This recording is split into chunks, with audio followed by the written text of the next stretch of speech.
What's up, everyone? It's Noah Dilly, Ball State Bass Fishing Team. Today I'm going to show you how to cast one of the most notoriously difficult reels in bass fishing. That's the bait caster. Now, a couple things you need to know before you start using one of these. Definitely wouldn't recommend it to anyone who hasn't been bass fishing for a while, right? Definitely more an advanced reel. So, first thing I want to show you is this thing right here. It's called the tension knob, right? And this helps control the spool.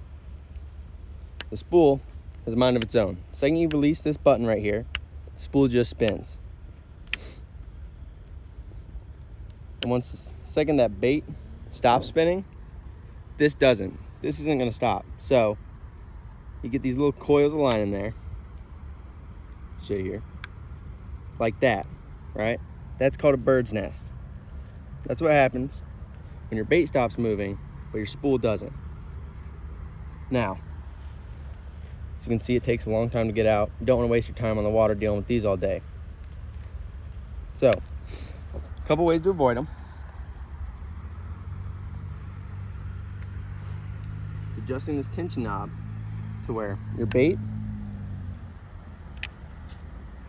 falls slowly. And as you can see there, my bait fell slowly. And when it hit, the spool stopped. Another thing is adjusting your magnetic brakes. Now, for me, I keep them right about mid-level. And for me, that's perfect.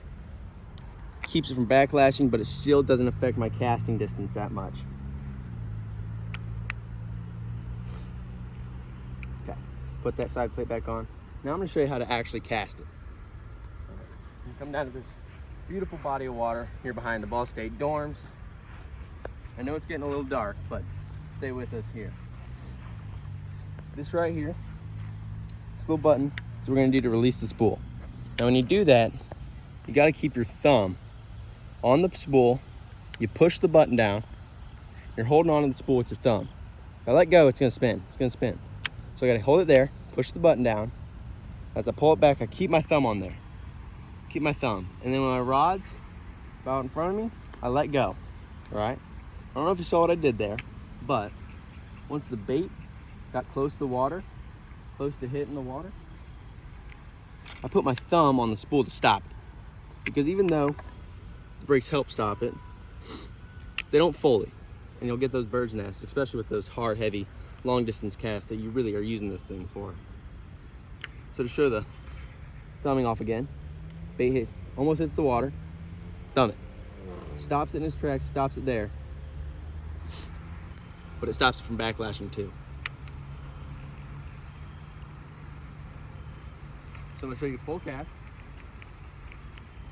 Thumb on the spool. I'm pushing with the back of my thumb down on the button. Now the spool's free.